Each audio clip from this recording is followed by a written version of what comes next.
إن الحمد لله نحمده ونستعينه ونستغفره ونؤمن به ونتوكل عليه ونعوذ بالله من شرور أنفسنا ومن سيئات أعمالنا من يهده الله فلا مضل له ومن يضلل فلا هادي له وأشهد أن لا إله إلا الله وحده لا شريك له وأشهد أن محمدا عبده ورسوله أما بعد فقد قال الله تعالى في القرآن الكريم يا أيها الناس اتقوا ربكم الذي خلقكم من نفس واحدة وخلق منها زوجها وبث منهما رجالا كثيرا ونساء واتقوا الله الذي تساءلون به والأرحام إن الله كان عليكم رقيبا وقال الله تعالى أيضا يا أيها الذين آمنوا اتقوا الله حق تقاته ولا تموتن إلا وأنتم مسلمون وقال الله تعالى أيضا يا أيها الذين آمنوا اتقوا الله وقولوا قولا سديدا يصلح لكم أعمالكم ويغفر لكم ذنوبكم ومن يطع الله ورسوله فقد فاز فوزا عظيما قال نبينا صلى الله عليه وسلم فإن أصدق الحديث كتاب الله وخير الهدي هدي محمد صلى الله عليه وسلم وشر الأمور محدثاتها وكل محدثة بدعة وكل بدعة ضلالة وكل ضلالة في النار اللهم صل على محمد وعلى آل محمد كما صليت على إبراهيم وعلى آل إبراهيم إنك حميد مجيد اللهم بارك على محمد وعلى آل محمد كما باركت على إبراهيم وعلى آل إبراهيم إنك حميد مجيد எல்லா புகழும் புகழ்ச்சியும் ஏக வல்லவனாம் அல்லாஹ் ஜல்லஷானஹு தஆலா ஒருவனுக்கே உரித்தாகட்டுமாக. அவருடைய சாந்தியும் கருணையும் அவனின் இறுதி தூதர் நம் உயிரினும் மேலான நபிகள் நாயகம் ஸல்லல்லாஹு அலைஹி வஸல்லம் அன்னவர்கள் மீதும் அன்னாரின் அருச்சுவற்றை தன்னுடைய வாழ்க்கையில் அப்படியே பின்பற்றி வாழ்ந்த உத்தம சத்திய சஹாபாக்கள்,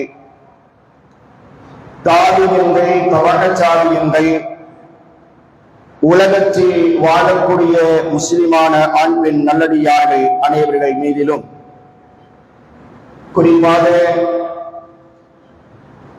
ஜும்ஆவுடைய கடமையை நிறைவேற்றுவதற்காக வேண்டி அல்லாஹ்வுடைய அழைப்பை ஏற்று அவருடைய பள்ளிக்கு விரைவாக வந்திருக்கக்கூடிய நம் அனைவர்கள் மீதிலும் இன்ஷா அல்லாஹ் இனி வரக்கூடிய அத்துணை நபர்கள் மீதிலும் எல்லாம் அல்ல அல்லாஹ் ஜல்லஷானஹு தஆலாவுடைய சாந்தியும் கருணையும் என்றென்றும் என்றும் நிலவற்றுமாக. கண்ணியத்திற்குரிய எல்லாம் அல்ல அல்லாஹுவின் நல்லடியார்களே, அன்பிற்குரிய சகோதரர்களே, சகோதரிகளே, தாய்மார்களே, புண்ணியமும் அருளும் நிறைந்த ரமதானுடைய மாதம் நம்மை விட்டு விடை பெற்று விட்டது. ஷவ்வாலுடைய மாதத்தின் முதல் ஜும்ஆவுடைய உரையில் நாம் எல்லாம் இருந்து கொண்டிருக்கிறோம். இந்த நேரத்தில்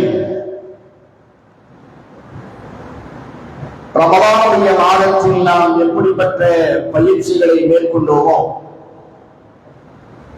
அந்த பயிற்சிகளை எல்லாம் வீணடித்து விடாமல்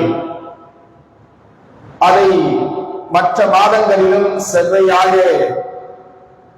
நிறைவேற்ற வேண்டும் என்கின்ற ஒரு உறுதியான ஈமானோடு இந்த நேரத்தில் ஆற்றக்கூடிய உரையையும் நாம் கேட்டு பயன்பெற வேண்டும். நபிகள் நாயகம் ஸல்லல்லாஹு அலைஹி வஸல்லம் அவர்கள் இப்படி சொல்வார்கள், ஃபஸ்அலுல்லாஹ தஆலா அய்யுஜத்திதல் ஈமான ஃபீ குலூபிக்கும். உங்களுடைய உள்ளத்திலே இருக்கக்கூடிய ஈமானை புதுப்பித்துக் கொள்வதற்காக அல்லாஹ்விடத்தில் நீங்கள் பிரார்த்தனை செய்து வாருங்கள்.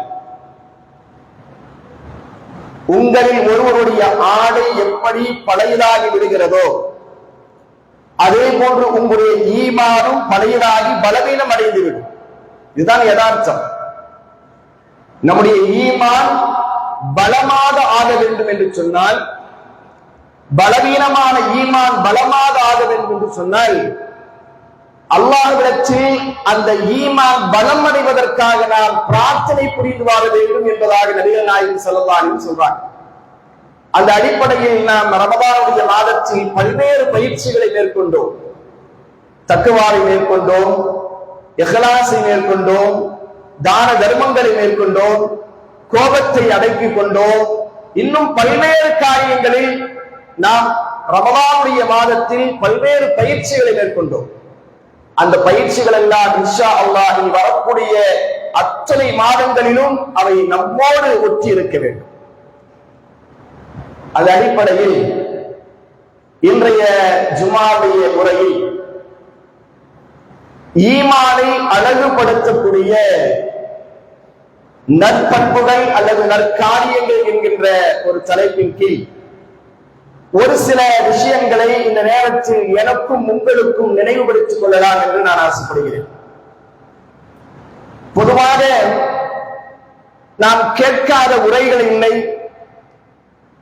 படிக்காத ஹதீசுகள் இல்லை, கேள்விப்படாத ஆயத்துக்கள் இல்லை. எல்லாவற்றையும் கேட்டிருப்போம், எல்லாவற்றையும் படித்திருப்போம், பல உரைகளை நாம் செய்திருப்போம், நாமே கூட பிறர்களுக்கு சொல்லி இருப்போம். ஆனால் பல நேரங்களில் அவைகளை எல்லாம் நாம் மறந்து விடுகிறோம்.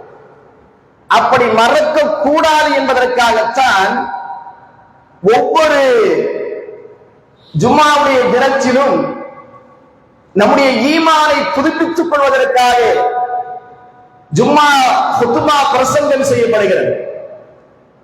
அதன் மூலமாக நம்முடைய ஈமானை நாம் புதுப்பித்துக் கொள்ள வேண்டும். நாம் மறந்த செய்திகளை நாம் மீண்டும் புதுப்பித்துக் கொள்ள வேண்டும். அதற்கான ஒரு நல்ல வாய்ப்புகள் தான் இது போன்ற ஜும்மாவுடைய உரைகள் என்பதை நம்முடைய மனதில் நாம் முதலில் ஆழமாக பதிவு வைத்துக் கொள்ள வேண்டும். இப்பொழுது ஈமானை அழகுபடுத்தக்கூடிய நற்காரியங்கள் அப்படின்ற ஒரு தலைப்பு. இந்த தலைப்புக்கு நாம செல்வதற்கு முன்னால சில அடிப்படையான விஷயங்களை நாம் மனதில் ஆழமாக பதிவு வைத்துக் கொள்ள வேண்டும். பொதுவாக மக்கள் பெரும்பாலானவர்கள் நம்முடைய ஈமான் எப்படிப்பட்டதாக இருக்கிறது என்பதையோ, நாம் எப்படிப்பட்ட வணக்க வழிபாடுகளில் ஈடுபடுகிறோம் என்பதையோ பார்க்க மாட்டார்கள். மாறாக அவர்கள் நம்மை உற்று நோக்குவதெல்லாம் இவருடைய குணநலன்கள் எப்படி இருக்கிறது, இவர் நற்பண்புள்ளவராக இருக்கிறாரா என்பதைத்தான் மக்கள் பார்ப்பார்கள். இவர் பெரிய இபாதத்து சாலியா, இவர் ஈமானில் எந்த அளவுக்கு அவர் ஊறி சிறைத்திருக்கிறார், இதை கவனிக்க மாட்டாங்க. நம்முடைய நடவடிக்கைகளை பார்ப்பார்கள், நம்முடைய நற்பண்புகளை பார்ப்பார்கள், குணநலன்களை பார்ப்பார்கள். எனவேதான் மார்க்கம் என்ன சொல்லுகிறது என்று சொன்னால், நீங்கள் எல்லா விதத்திலும் உங்களிடத்தில் நீங்கள் நற்பண்புகளை வளர்த்துக் கொள்ளுங்கள், குணநலன்களை நீங்கள் வளர்த்துக் கொள்ளுங்கள். அதுதான் மார்க்கம் சொல்லித்தரக்கூடிய மிக அற்புதமான செய்தி. உங்களிடத்தில் நற்பண்புகளும் குணநலன்களும் சரியாக இருந்தால் உங்களுடைய ஈமானையும் உங்களுடைய வணக்க வழிபாடுகளையும் மக்கள் பின்பற்றுவார்கள். அது இல்லாம வெறும் நீங்கள் கல்வி அறிவை மட்டும் வைத்துக் கொண்டால் அதன் மூலமாக எந்த ஃபாயிதாவும் இல்லை, யாரும் உங்களை ஏறெடுத்து பார்க்க மாட்டார்கள். உங்களின் மூலமாக எந்த கல்வியும் கற்றுக்கொள்ள மாட்டார்கள். அதனால்தான் பண்பை நற்குணங்களை குணநலன்களை நீங்கள் செவ்வையாக அமைத்துக் கொள்ளுங்கள் என்று மார்க்கம் வலியுறுத்துகிறது. அதுல நிறைய என்னென்ன நற்பண்புகள் இருக்கிறது என்பதை அல் குர்ஆனும் நபிகள் நாயகம் ஸல்லல்லாஹு அலைஹி வஸல்லம் அவருடைய அந்த ஹதீஸ் பொன்மொழிகளும் நிறைய செய்திகளை சொல்லித் தந்தாலும் கூட சில முக்கியமான செய்திகளை அல்லாஹ் ரப்பல் ஆலமீன் அல் குர்ஆனிலே நமக்கு பதிவு செய்கின்றான். அந்த செய்திகள் எல்லாம் நம்மிடத்தில் இருக்கிறதா? அந்த நற்காரியங்கள் எல்லாம் நம்மிடத்தில் இருக்கிறதா? அந்த நற்பண்புகள் எல்லாம் நம்மிடத்தில் இருக்கிறதா என்பதை இந்த நேரத்தில் நாம் ஒவ்வொருவர்களும் தமக்குத்தானே உரசி பார்த்துக் கொள்ள வேண்டும். அடுத்தவர்களின் மீது நீ அப்படி இருக்கிய நான் அப்படி இருக்கிறேன் என்று பாராமல் நான் இந்த நிலையில் எப்படி இருக்கிறேன், இந்த காரியம் என்னிடத்தில் இருக்கிறதா, இந்த நற்பண்பு என்னிடத்தில் இருக்கிறதா என்பதை நம்மை நாம் உரசி பார்த்துக் கொள்ளக்கூடிய ஒரு தருணம் தான் இந்த தருணம். அன்றைக்கிலேய அல்லாஹ்வின் நல்லடியார்களே, ஏன் இந்த நற்பண்புகளை குறித்து நாம் பேசுகிறோம் என்று சொன்னால், முதல்ல குணநலன்கள் நமக்கு சரியாக அமைந்துவிட்டால், அந்த நற்பண்புகள் நம்மிடத்தில் சரியாக வந்துவிட்டால், நாம எந்த செய்தியை நாம் மக்களுக்கு சொன்னாலும் அது எடுபடும். குணநலன்கள் சரியில்லாமல் நாம் எந்த செய்தியை நாம் எடுத்து சொன்னாலும் முதல்ல நமக்கு அது வீரியமாக சென்றடைவதை போல தெரியும். ஆனால் அது மிகப்பெரிய தாக்கத்தை ஏற்படுத்துமா என்று சொன்னால் தாக்கத்தை ஏற்படுத்தாது. இது நான் சொல்லவில்லை, குர்ஆனும் ஹதீஸும் சொல்லக்கூடிய செய்தி. என்னதான் ஒரு பிரபல்யமான ஒரு பேச்சாளராக இருந்தாலும் பல்வேறு செய்திகளை அவர் எடுத்து உரைத்தாலும் கூட மக்களுடைய மனதில் போய் அது ஆழமாக பதிந்து அதன் மூலமாக அவர் மாற்றத்தை பெறுவாரா என்று சொன்னால் மாற்றத்தை பெறமாட்டார். எப்பொழுது நம்மிடத்தில் அந்த செயல்பாடுகள் அந்த குணங்கள் நம்மிடத்தில் வந்துவிட்டு அதற்கு பிறகாக நாம் பிரச்சாரம் செய்கின்றோமோ அல்லது அடுத்தவர்களுக்கு நாம் அறிவுரை பகிர்கின்றோமோ அந்த அறிவுரை எடுபடும். இல்லை என்று சொன்னால் எடுபடாது. இதுதான் மார்க்கம் சொல்லக்கூடிய செய்தியும் கூட. திருமறை குர்ஆனில் அல்லாஹ் ரப்பல் ஆலமீன் நபிகள் நாயகம் ஸல்லல்லாஹு அலைஹி வஸல்லம் அன்னவர்களை குறித்து பல்வேறு செய்திகளை சொல்லுவான். அதுல ஒரு செய்தி என்ன தெரியுமா? நபியே, நீங்கள் அவர்களிடத்தில் நற்குணத்தோடு நடந்து கொண்டீர்கள். 23 ஆண்டு காலங்கள் நபிகள் நாயகம் ஸல்லல்லாஹு அலைஹி வஸல்லம் அவர்கள் நபியாக இந்த உலகத்தில் வாழ்ந்தார்கள். அப்படி வாழக்கூடிய தருணத்தில் அவருடைய பண்புகளை குறித்து அல்லாஹ் ரப்பல் ஆலமீன் சொல்லி காட்டுகிறார். ஃபபிமா ரஹ்மத்தின் மினல்லாஹி லின்தலஹும், அல்லாஹ்வின் உதவியினால் அல்லாஹ்வின் கருணையினால் நீங்கள் அவரிடத்தில் நற்பண்புள்ளவராக நடந்து கொண்டீர்கள். நீங்கள் மட்டும் அல்லாஹ் சொல்கிறார், ஃபபிமா ரஹ்மத்தின் மினல்லாஹி லின்தலஹும் வலவ் குன்த ஃபவ்வல் கபீலல் கல்பி லன்ஃபல்லு மின் ஹவ்லிக். அல்லாஹ் சொல்கிறார், நீங்கள் மட்டும் அவரிடத்தில் கடுகடுப்பானவராகவோ கடினம் சித்தமுடையவராகவோ கடினம் நெஞ்சமுடையவராகவோ நீங்கள் அவரிடத்தில் நடந்து கொண்டிருப்பீர்கள் என்று சொன்னால் என்ன செஞ்சிருப்பாங்க? உங்களை விட்டு அவர்கள் என்றைக்கோ இறந்தோடு இருப்பார்கள். நபிகள் நாயகம் ஸல்லல்லாஹு அலைஹி வஸல்லமுடைய வெற்றி எதில் அடங்கியிருக்கிறது என்பதை அல்லாஹ் ரப்பல் ஆலமீன் இந்த வசனத்தின் மூலமாக நமக்கு சொல்லி காட்டுகிறார்.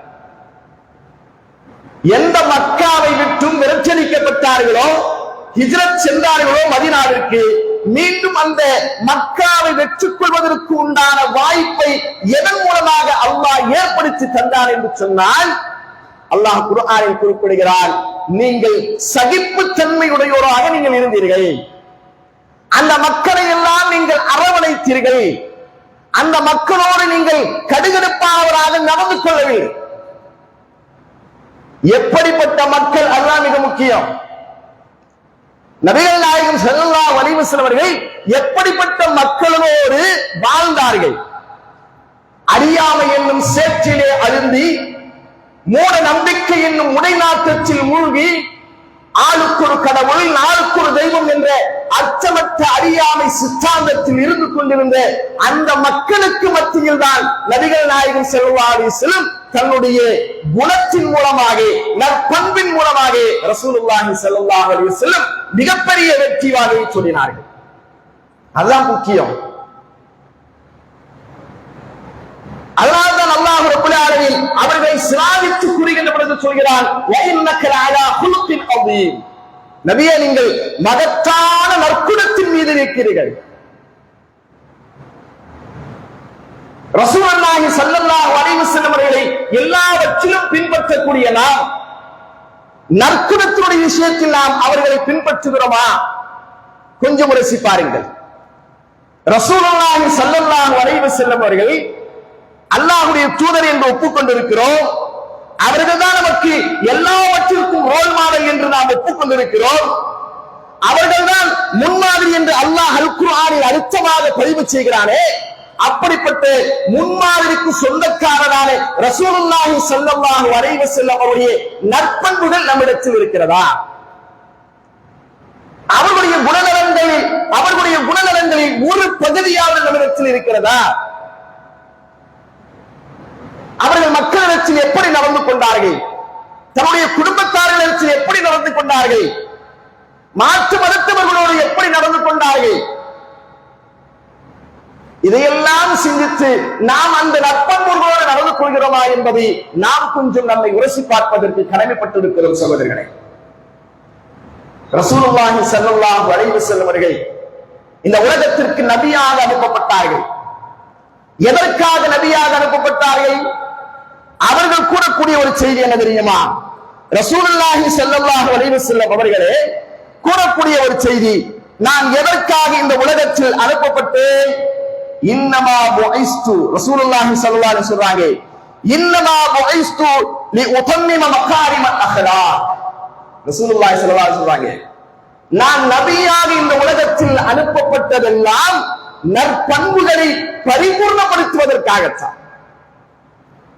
நம்மிடத்தில் கேட்டால் நாம் என்ன சொல்வோம்? ஏகத்துவத்தை நிலைநாட்டுவதற்காக அல்லாஹ்வுடைய தூதர் இந்த உலகத்திற்கு அனுப்பப்பட்டார்கள், அது ஒரு பகுதி. ஆனால் ரசூலுல்லாஹ் சொல்கிறார்கள், இன்னமா புஇஸ்து லிஉதம்மிம மகாரிமல் அக்லாக், நற்பண்புகளை நான் பரிபூர்ணப்படுத்தப்படுவதற்காகவே நான் அனுப்பப்பட்டிருக்கிறேன் என்று அல்லாஹ்வுடைய தூதர் சொல்கிறார்கள் என்று சொன்னால், நற்பண்புகள் என்பது எவ்வளவு முக்கியத்துவம் என்பதை இந்த செய்தி நமக்கு உணர்த்துகிறதா இல்லையா? ரசூலுல்லாஹ் எப்படி வாழ்ந்தாங்க? அவரிடத்தில் பணிபுரிந்த அனஸ் ரலியல்லாஹு அன்ஹு என்ன சொல்கிறார்கள்?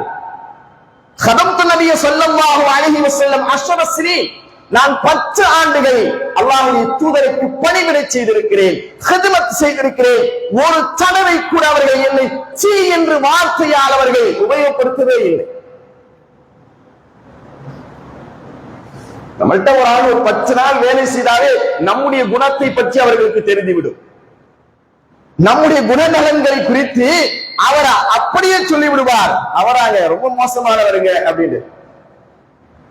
10 நாள் நம்மிடத்தில் யாராவது வேலை செய்தால், நமக்கு கீழாக யாராவது வேலை செய்தால் நம்மை பற்றி என்ன செய்வாங்க? தவறுதலாகத்தான் சொல்லக்கூடிய ஒரு காட்சியை பார்க்கிறோம்.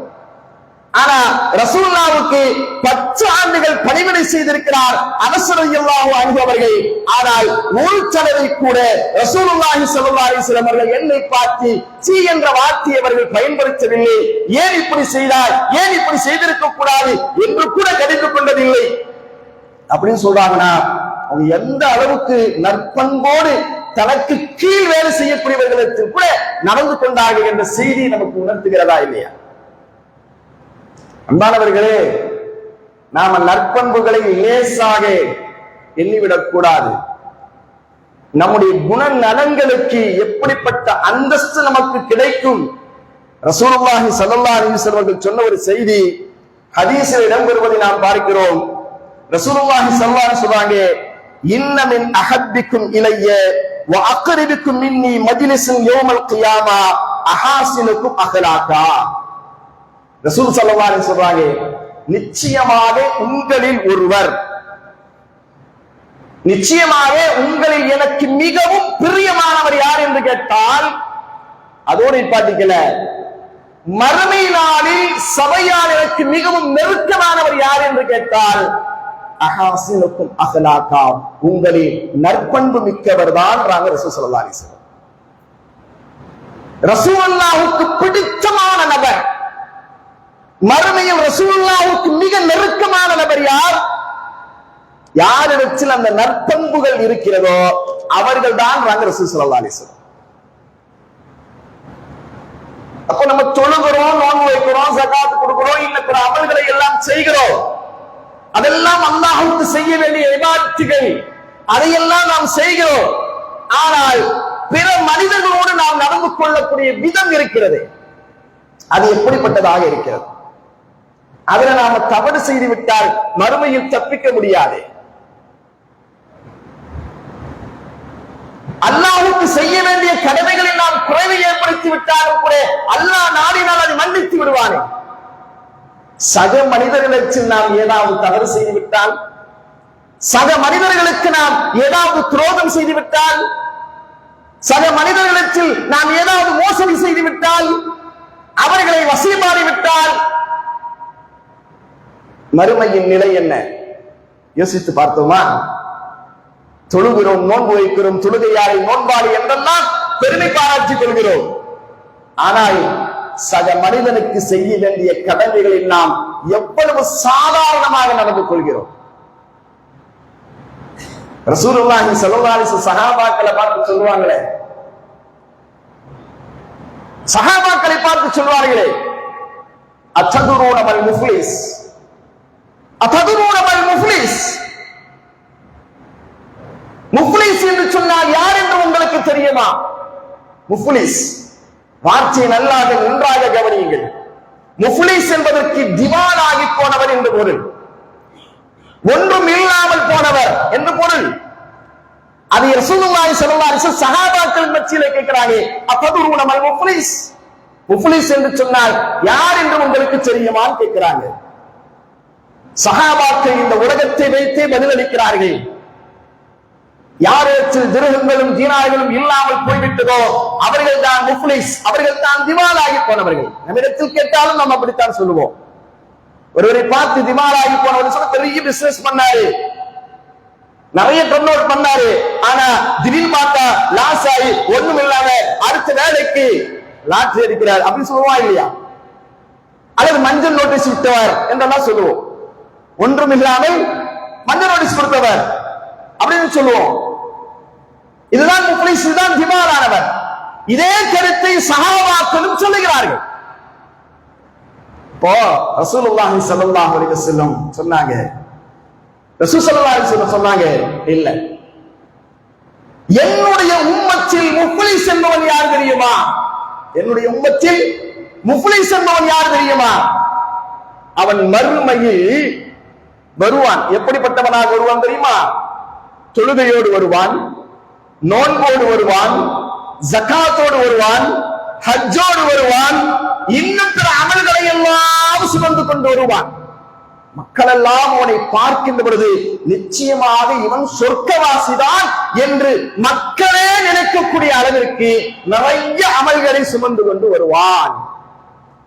ரசூல் ஸல்லல்லாஹு அலைஹி வஸல்லம் சொல்றாங்க, என்னுடைய உம்மத்தில் திவாலாகி போனவன் யார் என்று கேட்டால் நாளை மறுமையில் நிறைய அமல்களோடு வருவான். எல்லாம் அவன் செய்த அமல்கள் எல்லாவற்றையும் அல்லாஹ் ஏற்றுக்கொண்டு விட்டான். அவன் செய்த அமல்களை எல்லாம் ஏற்று அவனை அதை சுமந்து கொண்டு வருவான்.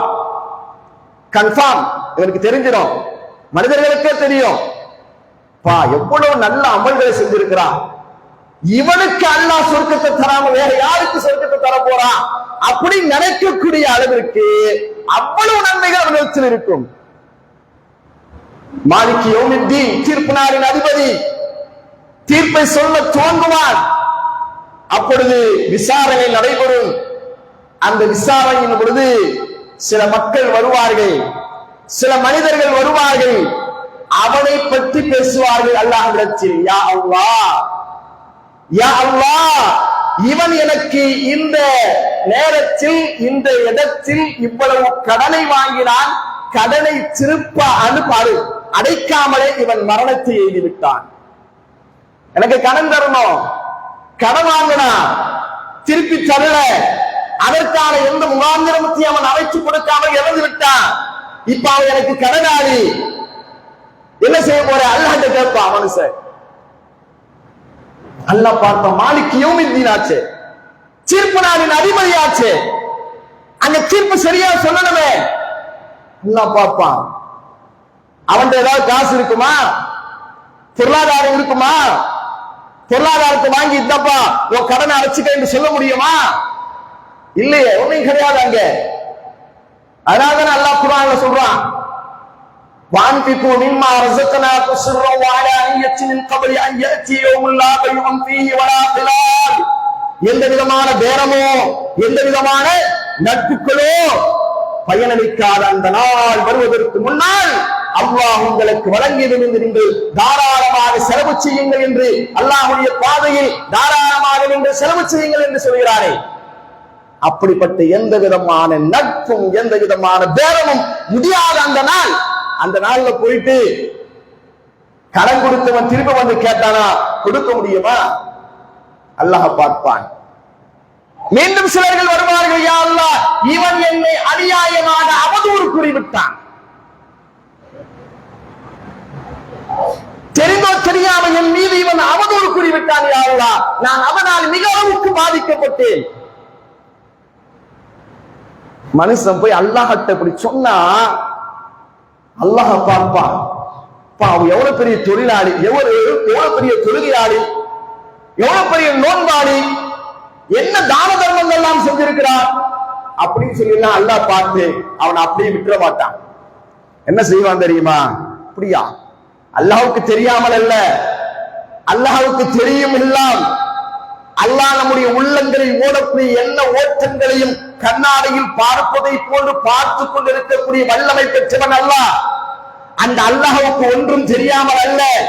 இந்த உலகத்தில் எந்த ஒரு மூளை முடுக்குகளில் இருக்கக்கூடிய மரத்திலிருந்து ஒரு இலை உதிர்ந்தாலும் அதை அறியக்கூடியவன் அல்லாஹ். அப்படிப்பட்ட அல்லாஹ்வுக்கு எவன் ஏமாற்றினான், எவன் துரோகம் செய்தான், எவன் மோசடி செய்தான், எவன் திருடினான், எவன் ரத்த ஆறுகளை ஓட்டினான் தெரியாமல் இருக்குமா? எல்லாம் தெரியும். தெரிந்து வந்த அல்லாஹ் என்ன செய்வான்? விசாரணை என்ற ஒன்றை ஏற்பாடு செய்து மக்கள் மன்றத்துக்கு முன்னால் அத்தனையும் சமர்ப்பிக்க வேண்டும் என்பதற்காக வேண்டி அல்லாஹ் இப்படியான ஏற்பாடுகளை செய்கிறான். ஒவ்வொரு மனிதர்களும் வந்து அவன் மீது சில குற்றச்சாட்டுகளை வைப்பார்கள், சில குற்றச்சாட்டுகளை வைப்பார்கள். யா அல்லாஹ், என்னை இவன் ஏமாற்றி விட்டான், என்னை மோசடி செய்து விட்டான், என்னை அவதூறு கூறிவிட்டான், என்னை அடித்து விட்டான், இப்படியான குற்றச்சாட்டுகள் வந்து கொண்டே இருக்க அல்லாஹ் பார்ப்பான். இவன் செய்த அமல்களை எல்லாம், இவன் செய்த நிறைய சேர்த்து வச்சானே, 50 வருஷம் 60 வருஷம் விடாம தக்பீர் தஹ்ரீமாவுடன் தொழுதானே, அந்த தொழுகையெல்லாம் எடுத்து இதனால் பாதிக்கப்பட்டவர்களுக்கெல்லாம் அல்லாஹ் பகிர்ந்து கொடுப்பான். இவன் உழைத்து சம்பாதித்து தான தர்மங்கள் செய்திருப்பாரே, அந்த தான தர்மங்களுடைய நன்மைகளை எல்லாம் எடுத்து இவன் மூலமாக பாதிக்கப்பட்டாரே அவர்களுக்கு அல்லாஹ் பகிர்ந்து கொடுத்து விடுவான். இப்படியாக எல்லா நன்மைகளும் இவனால் இந்த உலகத்தில் யாரெல்லாம் பாதிக்கப்பட்டார்களோ, மனதளவிலும் சரி, பொருளாதார விஷயத்திலும் சரி,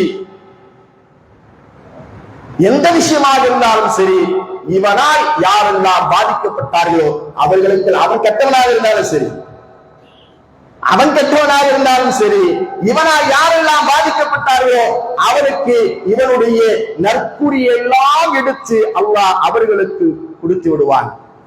இவன் ஒண்ணும் இல்லாம போயிடும். எப்படி வந்தவன் நிறைய இபாதத்துகளை செய்து சொர்க்கவாசி என்று மக்கள் நினைக்கக்கூடிய அளவிற்கு இபாதத்துகளை சுமந்து கொண்டு வந்தவன், நன்மைகளை சுமந்து கொண்டு வந்தவன். இப்ப பார்த்தா ஒண்ணும் இல்ல, அவன்கிட்ட ஒண்ணும் இல்ல. மட்டும் இல்ல, இவனால் பாதிக்கப்பட்டவர்களுடைய தீமைகளை எடுத்து அல்லாஹ் இவன் தலையில் சுமத்தி சும்மா துரிஹ பின்னார் ரசூல் ஸல்லல்லாஹு அலைஹி வஸல்லம் சொன்னாங்க, பின்பு அவன் நரகத்தில் வீசப்படுவான். நாங்க ரசூல் ஸல்லல்லாஹு அலைஹி வஸல்லம். நஅஊது பில்லாஹ், அல்லாஹ் காப்பாற்றணும். இந்த சமூகத்தை அல்லாஹ் பாதுகாக்க வேண்டும். மறுமையில் நமக்கு அப்படிப்பட்ட ஒரு நிலைமை ஒரு பொழுதும் வந்துவிடக் கூடாது. எவ்வளவு கஷ்டப்பட்டு தொழுகிறோம், எவ்வளவு கஷ்டப்பட்டு நாம் சம்பாதித்த அந்த பொருளாதாரத்தை தான தர்மங்கள் செய்கிறோம், ஜகாத் கொடுக்கிறோம், ஹஜ் செய்கிறோம், இன்னும் பிற நல்ல அமல்களை செய்கிறோமே, இதையெல்லாம் பாழ்படுத்துவதற்காகவா? இதையெல்லாம் வீணாக்கி விடுவதற்காகவா? கொஞ்சம் யோசித்து பாருங்கள். ரசூல் ஸல்லல்லாஹு அலைஹி வஸல்லம் சொல்லிவிட்டு சொன்னார்கள், இவன்தான் என்னுடைய உம்மத்தில் முஃப்லிஸ், இவன்தான் என்னுடைய உம்மத்தில் முஃப்லிஸ். இந்த உம்மத்திலே ஒருவன் திவானாகி போனவன் என்று சொன்னால் இப்படிப்பட்ட நிலைமை கொண்டவன் தான் என்றார்கள் ரசூல் ஸல்லல்லாஹு அலைஹி வஸல்லம். அந்த நிலைமைக்கு நாம் ஒரு பொழுதும் ஆறாகிவிடக்கூடாது சகோதரர்கள். அதனால்தான் நற்பண்புகளை வளர்த்துக் கொள்ளுங்கள் என்று மார்க்கம் சொல்கிறது. அல்லாஹ் ரப்பல் ஆலமீன் சூரத்துல் ஆல இம்ரான் என்று சொல்லக்கூடிய அத்தியாயத்தில் மோமின்கள், அதாவது ஈமானை அழகுபடுத்தக்கூடிய நற்காரியங்களை குறித்து நிறைய பேசுவான். அதுல 3 செய்திகளை மிக அழுத்தமாக அல்லாஹ் சொல்லுவான். அதுல ஒண்ணு என்னன்னா, அல்லதீன யுன்ஃபிகூன பிஸ்ஸர்ராஇ வல்வர்ராஇ. அல்லதீன யுன்ஃபிகூன பிஸ்ஸர்ராஇ வல்வர்ராஇ. அவர்கள் எப்படிப்பட்டவர்கள் என்று சொன்னால், செல்வ நிலையிலும் இன்பமான நிலையிலும் வறுமை நிலையிலும், அதாவது கடினமான அந்த நிலையிலும் அவர்கள் எப்பொழுதும் தான தர்மங்கள் செய்து கொண்டிருப்பார்கள். ரொம்ப முக்கியமான பண்பு இது. நாம நினைக்கிறோம், என்னங்க எப்ப பார்த்தாலும் தர்மம் தர்மம் பேசுறீங்க, இப்பதான் ரமலான் போயிருக்கு அப்படிதான் நினைக்கிறோம். இப்பதானே ரமலான் போயிருக்குது, காற்றை விட மிக வேகமாக வீசக்கூடிய அளவுக்கு ரசூலுல்லாஹ் தான தர்மங்கள் செய்தார்கள். அந்த அடிப்படையில் நாங்களும் தான தர்மங்கள் கெட்டதற்கெல்லாம் வாரி வாரி கொடுத்திருக்கிறோம் என்று நாம என்ன நினைப்போம் சொன்னா, இப்பதானே கொடுத்திருக்கிறோம், இனி அடுத்த ரமலான் வருகிறோம் அப்ப கொடுக்கலாம் நினைப்போம். அதுவல்ல, அதுவல்ல. இஸ்லாம் சொல்லுகிறது, ஈமானை அழகுபடுத்தக்கூடிய நற்காரியங்களில் மிகச்சிறந்த நற்காரியம் என்று சொன்னால், செல்வ நிலையிலும் வறுமை நிலையிலும் இன்பமாக இருக்கக்கூடிய நேரத்திலும் துன்பமாக இருக்கக்கூடிய நேரத்திலும் அல்லாஹ்வுடைய பாதையில் செலவு செய்வது. முடிந்த அளவுக்கு நம்ம என்ன நினைக்க கூடாது, இப்பதான ரமலானுக்கு கொடுத்திருக்கிறோம், திரும்பவும் இந்த இதற்காக கேட்கிறார்கள் அதற்காக கேட்கிறார்களே என்கின்ற அந்த எண்ணம் வந்துவிடக் கூடாது. நம்மளால் முடிந்த அப்போ அவ்வளவு கொடுத்தோம், இப்ப என்னால இவ்வளவுதான் முடியுது, இந்தா கொடு. இதுதான் மார்க்க சொல்லுது. இது எவ்வளவு அழகான நற்பண்பு தெரியுமா? ஏன் அல்லாஹ் இத திரும்ப திரும்ப குர்ஆனில் பல இடங்களில் அல்லாஹ் இதை சொல்கிறான். குல் யா இபாதியல்லதீன ஆமனு யுகீமுஸ் ஸலாத வ யுன்ஃபிகு மிம்மா ரஸக்னாகும். அல்லாஹ் சொல்றான், தொழுகுங்கள், தான தர்மங்கள் செய்யுங்கள். தொழுகுங்கள், உங்களுக்கு நாம் அடங்கியவற்றிலிருந்து நீங்கள் தாராளமாக அல்லாஹ்வுடைய பாதையில் செலவு செய்யுங்கள். அல்லாஹ் பல இடங்களில் இதை சொல்லுவான். அதனால்தான் குர்ஆனில ஒரு இடத்தில் அல்லாஹ் அப்படி சொல்றான், தர்மத்தை நீ சாதாரணமா நினைச்சிடாதே, உன்னுடைய மரண தருவாயில் கூட அல்லாஹ்விடத்தில் நீ கேட்கக்கூடிய பிரார்த்தனை என்னவாக இருக்கும் தெரியுமா? அல்லாஹ் சூரத்துல் முனாஃபிகீன் அல்லாஹ் அதை வலியுறுத்துகிறான். வஅன்ஃபிகு மிம்மா ரஸக்னாகும் மின் கப்லி அன் யஅத்திய அஹதக்குமுல் மௌத். உங்களை ஒருவருக்கு மரணம் வருவதற்கு முன்னால் நீங்கள் அல்லாஹ்வுடைய பாதையில் தர்மம் செய்யுங்கள் என்று சொல்லிவிட்டு அல்லாஹ் சொல்கிறான், அந்த நேரத்தில் மரண நேரம் உங்களுக்கு வந்துவிடும். மலக்குல் மௌத் உங்களுடைய தலைமாட்டுக்கு அருகாமையில் வந்து அமர்கின்ற பொழுது மரணத்தை நீங்கள் சந்திக்க போகிறீர்கள். சக்கராத்துடைய அந்த நிலை வருகின்ற பொழுது அந்த நேரத்தில் அடியான் அல்லாஹ்விடத்தில் ஒரு பிரார்த்தனையை செய்வான். அடியான் அல்லாஹ்விடத்தில் ஒரு பிரார்த்தனை செய்வான். என்ன பிரார்த்தனை தெரியுமா? அல்லாஹ் குர்ஆனில் அதை பதிவு செய்கிறான். ஃபயகூல ரப்பி லௌலா அഖர்தனி இலா அஜலின் கரீம். யா அல்லாஹ், யா அல்லாஹ், எனக்கு கொஞ்ச நேரம் அவகாசம் கொடு, சிறிது நேரம் என்னை விட்டு வை. நான் சதகா செய்து விட்டு வந்து விடுகிறேன், தர்மங்கள் செய்து விட்டு வந்து விடுகிறேன். வாக்கும் என சாலிஹீன், சாலிஹீன்களானே நல்லடியார்களில் ஒருவராக நான் ஆகிவிட்டு வந்து விடுகிறேன் யா அல்லாஹ் என்று அந்த மரண தருவாயில் வந்து சொல்லுவான், கேட்பான் அல்லாஹ்விடத்தில். இந்த உலகத்தில் ஓடி ஓடி நேரங்கள் இல்லை என்று சொல்லி சேமித்து வைத்த அந்த பணங்களை எல்லாம் ஒரு நாள் இழந்து அவன் மரணத்தின் தருவாயில் இருக்கின்ற பொழுது, ஆஹா, மக்கள் அதற்கு கேட்டார்களே, இதற்கு கேட்டார்களே, இந்த விஷயத்திற்காக தர்மம் செய்ய சொன்னார்களே, நாம் தர்மம் செய்யாமல் விட்டு விட்டோமே என்று அந்த நேரத்தில் ஏற்க பெருமூச்சு விட்டு அல்லாஹ்விடத்தில் இப்படி பிரார்த்தனை செய்வானால், ஃபயகூல ரப்பி லௌலா அഖர்தனி இலா அஜலின் கரீம் ஃபஅஸதக வஅகும் மினஸ் சாலிஹீன். அல்லாஹ் கொடுப்பானா? அப்படியா? தானங்கள் இப்ப உங்களுக்கு அவகாசம் கிடைக்கும். நான் இப்ப கொண்டு வரல, நான் வீட்டுக்கு போய் கொண்டு வந்துடுறேன், அடுத்த பக்கத்துக்கு வந்து நான் போட்டுடுறேன், இதற்காக கேட்டீங்க அப்படின்னு சொல்லி இப்ப நாம என்ன செய்யலாம்? யார் வந்து கேட்கிறார்கள் அவரிடத்தில் அவகாசம் கேட்கிறார். மலக்குள் மௌத்திற்கு அவகாசம் கேட்க முடியுமா? அல்லாஹ்விடத்தில் மரண தருவாயில் அவகாசம் கேட்க முடியுமா? அல்லாஹ் சொல்கிறான், வலன் யுஅக்கிரல்லாஹு நஃப்ஸன் இதா ஜாஅ அஜலுஹா. எந்த ஒரு ஆத்மாவுக்கும் அதனுடைய தவணை வந்துவிட்டால், முடிவடைந்து விட்டால், ஒரு நொடி முந்தவும் மாட்டாது, ஒரு நொடி பிந்தவும் மாட்டாது. கணக்கச்சிதமாக அவருடைய உயிரை மலக்குல் மௌத் எடுத்து விடுவார். இன்னா லில்லாஹி வ இன்னா இலைஹி ராஜிஊன். அவ்வளவுதான், முடிஞ்சு போச்சு. இதற்கு மேல் அவனுக்கு இந்த உலகத்துக்கு எந்த தொடர்பும் இல்லை. அப்படியான ஒரு நிலைகள் எல்லாம் எதுக்குல இருக்குது? இந்த விஷயத்தில் இருக்குதுன்ற அல்லாஹ். ஆனா நாம என்ன நினைக்கிறோம் அப்படின்னா, ஏதாவது சதக்கா என்று பேசினால் அதெல்லாம் பணக்காரர்களுக்கு உண்டான சப்ஜெக்ட் நினைக்கிறோம். அதனால பெருசா அதை நம்ம பார்க்கறது இல்லை, பெருசா நம்ம நினைக்கிறது இல்லை. நான் ரசூலுல்லாஹி ஸல்லல்லாஹு அலைஹி சொல்றாங்க, அது எந்த அளவுக்கு மிக முக்கியமானது என்று சொன்னால், ஹலாலான சம்பாத்தியத்திலிருந்து நீங்கள் செய்யக்கூடிய அந்த தர்மத்தை தான் அல்லாஹ் ஏற்றுக்கொள்வார். மிகப்பெரிய பணக்காரர் ஹராமான வழியில் சம்பாதித்து கோடி கோடியாக பள்ளிவாசலுக்கு கொட்டி கொடுக்கிறார் என்று சொன்னால் அதில் பலன் இருக்கிறதா? அல்லாஹ்விடத்தில் அதற்காக ஏதாவது நன்மை இருக்கிறதா? ஒரு நன்மையும் கிடையாது. ஆனால் அல்லாஹ் எதை ஏற்றுக்கொள்வான்? ஹலாலான முறையில் சம்பாதித்து அதிலிருந்து தர்மம் செய்கிறீர்களே, அதை அல்லாஹ் எப்படி பெற்றுக்கொள்வான் என்பதை குறித்து ரசூலுல்லாஹி ஸல்லல்லாஹு அலைஹி சொல்றாங்க, நீங்கள் ஹலாலான முறையில் சம்பாதித்து நீங்கள் தருகின்ற தர்மத்தை அல்லாஹ் தனது வலது கரத்தால் அதை பெற்றுக் கொள்கிறான். பெற்றுக்கொண்டு உங்களில் ஒருவர் குதிரை குட்டியை வளர்ப்பதை போன்று அல்லாஹ் அந்த தர்மத்தை வளர்த்தி மிகப்பெரிய மலை போன்று அது உருவாகிவிடும். நாளைக்கு தெரியும், இன்னைக்கு தெரியாது, மறுமையில தெரியும். நாம் செய்த தர்மம் தானா இது? நாம் செய்த தர்மத்தின் விளைவுதானா இது?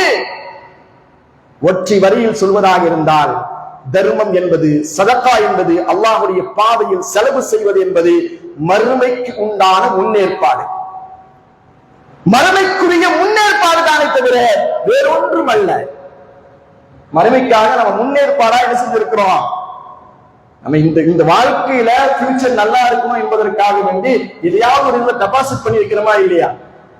நாளைக்கு என் பையனுக்கு உதவும், என் பேரனுக்கு உதவும், என் பேத்திக்கு உதவும், என் பிள்ளை கல்யாணத்துக்கு உதவும் அப்படின்னு சொல்லி நாம என்ன செய்யறோம்? ஏதாவது ஒரு தொகையை எடுத்து அப்படியே சேமித்து வைக்கிறோம், எடுக்க முடியாத அளவுக்கு. அதே போன்றுதான் நாம் செய்யக்கூடிய ஒரு சின்ன சின்ன தர்மங்களாக இருந்தாலும் சரி, அவைகளை எல்லாம் அல்லாஹ் தனது வலது கரத்தால் ஹலாலான முறையில் நீங்க சம்பாதித்து கொடுக்கக்கூடிய அந்த தர்மங்களை எல்லாம் அல்லாஹ் ஹலாலான முறையில் என்ன செஞ்சான்? தன்னுடைய வலது கரத்தால் பெற்று உங்களில் ஒருவர் குதிரை குட்டி வளர்ப்பதை போன்று அதை அல்லாஹ் வளர்த்து மிகப்பெரிய மலை போல அல்லாஹ் உண்டாக்கி விடுகிறான் என்றெல்லாம் ரசூலுல்லாஹி ஸல்லல்லாஹு அலைஹி வஸல்லம் சொல்கிறார்கள் சகோதரர்களே. எனவே இது மிக முக்கியமான ஒரு பண்பு. எது? தர்மங்கள் என்று சொல்லக்கூடிய இந்த பண்பை நாம எந்த நிலையிலும் வெட்டக்கூடாது. இந்த மாசத்துலதான் செய்யணும், இந்த மாசத்துல செய்யக்கூடாது என்பதல்ல, எல்லா நிலைகளிலும். அதனால்தான் அல்லாஹ் இப்படியான ஒரு வார்த்தை, அல்லதீன யுன்ஃபிகூன ஃபிஸ்ஸர்ராஇ வவ்வர்ரா, அல்லதீன யுன்ஃபிகூன ஃபிஸ்ஸர்ராஇ வவ்வர்ரா என்று சொல்கிறான். அதனால இந்த பண்புகளை இன்ஷா அல்லாஹ் வளர்த்துக் கொள்ளுங்கள். இன்னும் 2 பண்புகள் அல்லாஹ் சொல்கிறான், வல் காதிமீனல் கைர வல் ஆஃபீன அனின் நாஸ். இன்ஷா அல்லாஹ் அதை குறித்த ஒரு சிறிய விளக்கத்தை 2வது பேசுவோம்.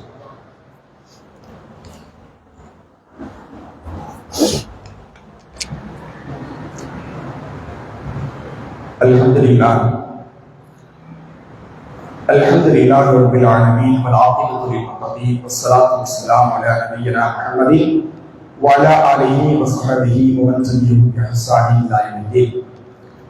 கண்ணியத்துக்குரிய எல்லாம் அல்லாஹ்வின் நல்லடியார்களே, அன்பிற்குரிய சகோதரர்களே, ஈமானை அழகுபடுத்தக்கூடிய நற்காரியங்கள் என்கின்ற அந்த தலைப்பிற்கு சூரத்துல் ஆல இம்ரானில் அல்லாஹ் ரப்பல் ஆலமீன் நிறைய விஷயங்களை பேசினாலும் மிக முக்கியமான முற்றான 3 விஷயங்கள். அதுல 1வது அல்லதீன யுன்ஃபிகூன ஃபிஸ்ஸர்ராஇ வவ்வர்ரா, இன்ப நிலையிலும் வறுமை நிலையிலும் அல்லாஹ்வுடைய பாதையில் மக்கள் என்ன செய்வாங்க? செலவு செய்வாங்க. இரண்டாவது ஒரு மிக முக்கியமான அம்சத்தை எல்லாம் சொல்கிறான், கோபத்தை அவர்கள் விழுங்கிக் கொள்வார்கள். கோபம் தான் மனுஷனை பல்வேறு கொடூர நிலைக்கு கொண்டு போய் சேர்க்கும். கோபம் இருக்கிறதே, அந்த கோபம் பல்வேறு நேரங்களில் பல்வேறு கொடூர நிலைகளுக்கு கொண்டு போய் சேர்க்கிறோம். அல்லாஹ் கோபத்தை அவர்கள் விழுங்கி விடுவார்கள். இன்றைக்கு நிறைய குடும்பங்கள் சீரழிந்து போயிருப்பதற்கு காரணம், சிதைஞ்சு போயிருப்பதற்கு காரணமே அவர்களிடத்தில் ஏற்பட்ட அந்த கோபம் தான். என்னதான் நற்பண்புகள் அவரிடத்தில் இருந்தாலும் கூட அந்த கோபம் என்கின்ற அந்த குணம் வந்துருச்சு வச்சுங்களேன், அவர் நல்லவர் தான், ஆனா கோபக்காரர். எப்படி சொல்லுவாங்க, நல்ல மனுஷன் தாங்க, ஆனா எதுக்கெல்லாம் கோபப்படுவாருங்க அப்படின்ற ஒரு விஷயங்கள் மக்களுக்கு மத்தியில சொல்லப்படும். ரசூல் ஸல்லல்லாஹு அலைஹி சொல்றாங்க, லைஸ ஷதீது பிஸ்ஸுர்ஆ இன்னம ஷதீது அல்லதி யம்லிகு நஃப்ஸஹு இன்தல் கலப். வீரன் என்பவன் அடிச்சவனை அடிச்சு வீழ்த்துபவன் அல்ல. வீரன் என்பவன் யார் தெரியுமா? அல்லதி யம்லிகு நஃப்ஸஹு இன்தல் கலப். கோபம் வரக்கூடிய அந்த நேரத்தில் தன்னை அடக்கிக் கொள்கிறானே, தன்னுடைய நஃப்ஸை அடக்கி ஆளுகின்றானே, அவன்தான் சுத்தமான வீரன் என்பார்கள் ரசூல் ஸல்லல்லாஹு அலைஹி வஸல்லம். அந்த வீரன் நம்மள்ட்ட இருக்கணும். ரசூல் ஸல்லல்லாஹு அலைஹி வஸல்லம் தான் பல்வேறு செய்திகள் சொல்றாங்க. கோபம் வருதா, அது ஷைத்தானுடைய தூண்டுதல்கள் வருகிறது. எனவே அந்த நேரத்தில் நீங்கள் கோபம் வருகின்ற பொழுது அஊது பில்லாஹி மினஷ் ஷைத்தானிர் ரஜீம் என்கின்ற அந்த துஆவை ஓதிக்கொள்ளுங்கள் என்றார்கள் ரசூல் ஸல்லல்லாஹு அலைஹி வஸல்லம். மூன்றாவது ஒரு பண்பாக அல்லாஹ் சொல்கிறான், வல் ஆஃபீன அனின் நாஸ். மனிதர்கள் செய்யக்கூடிய தவறுகளை என்ன செய்வாங்க, மன்னித்து விடுவார்கள். இன்றைக்கு பல குடும்பங்கள் சகிப்புத்தன்மை இல்லாமல் போனது, மன்னிக்கும் அந்த மனோபாவம் இல்லாததின் விளைவு என்னதுன்னா, குடும்பத்துல சின்ன சின்ன பிரச்சனைகள் தோன்றுகின்ற பொழுது அதை மன்னிப்போம் மறப்போம் என்கின்ற அந்த நிலை இல்லாமல் போனதின் காரணமாக பல குடும்பங்கள் இன்றைக்கு சீரழிந்து காணப்படுகிறது, சிதைந்து காணப்படுகிறது. அல்லாஹ் சொல்கிறான், அவர்கள் அந்த செயல்களை எல்லாம் மறந்து மன்னித்து விடுங்கள். எவ்வளவு பெரிய விஷயம் உங்களுக்கெல்லாம் தெரியும் நினைக்கிறேன். அபூபக்கர் ரலியல்லாஹு அன்ஹு அவருடைய மகளார் அன்னை ஆயிஷா ரலியல்லாஹு அன்ஹா ரசூலுல்லாஹ்வுடைய அன்பு மனைவி, அவர்கள் மீது அவதூறு கூறினார்கள். அவதூறு கூறியவர்கள் ஒருவர் மிஸ்தஹ் என்று சொல்லக்கூடிய ஒரு சஹாபி. யாரின் மூலமாக உதவியை பெற்று வந்தால் அபூபக்கருடைய உறவுக்காரர் அவர். அபூபக்கர் ரலியல்லாஹு அன்ஹு அவர்களிடத்திலிருந்து உதவியை பெற்று அவருடைய வாழ்க்கை வாழ்ந்து வந்தார். அப்படிப்பட்டவர் தன் மகளின் மீது இப்படியான அவதூறு சொல்லியதற்கு காரணமாக இவரும் ஒருவராக அமைந்து விட்டாரே அப்படின்னு சொல்லி வருத்தத்தோடு இனிமேல் இவருக்கு நான் உதவி செய்ய போவதே இல்லை என்று சத்திய பிரகடனம் செய்தார். அல்லாஹ் அதை கண்டிக்கிறான், வேணாம் வேணாம் விட்டுருங்க, ஏதோ தெரியாமல் செய்து விட்டார். அல்லாஹ் உங்களை மன்னிப்பதை நீங்கள் விரும்பப்பட மாட்டீர்களா கேட்கிற அல்லாஹ் குர்ஆனுடைய வசனத்தை இருக்கிறான். நீங்கள் நீங்க ஏதாவது பாவத்தை செஞ்சிட்டீங்கன்னா அல்லாஹ் உங்களை மன்னிக்கிறதை நீங்க விரும்புகிறா இல்லையா? அது போல அவர் தவறு செஞ்சிட்டார். அதனால நீங்கள் அவரை மன்னித்து மன்னித்து மறந்து மன்னித்து விடுங்கள் என்று அல்லாஹ் சொல்றான். அல்லாஹ் சொன்ன அந்த ஒரு வார்த்தை போதும், உடனடியாக தான் செய்த அந்த சத்தியத்தை முறித்து என்ன செய்கிறாரே, மீண்டும் அந்த உறவினருக்கு உதவி செய்ய துணிந்தார் என்ற செய்திகளை எல்லாம் நாம் வரலாற்றில் படிக்கிறோம் என்று சொன்னால் இதெல்லாம் ஒரு கதை இல்லை, அவைகள் எல்லாம் நம்முடைய வாழ்க்கைக்கு உண்டான பாடம் என்பதை உணர்ந்து கொண்டு நாம் உணர்ந்து கொள்ள வேண்டும். எல்லாம் அல்லாஹ் ரப்பல் ஆலமீன் எதை சொன்னோமோ எதை கேட்டோமோ அதன் அடிப்படையில் வாழக்கூடிய மக்களாக என்னையும் உங்களையும் ஆக்கியது புரிவாராக. ஃபதுகுல்லாஹி வலதுகுல்லாஹி அக்பர்.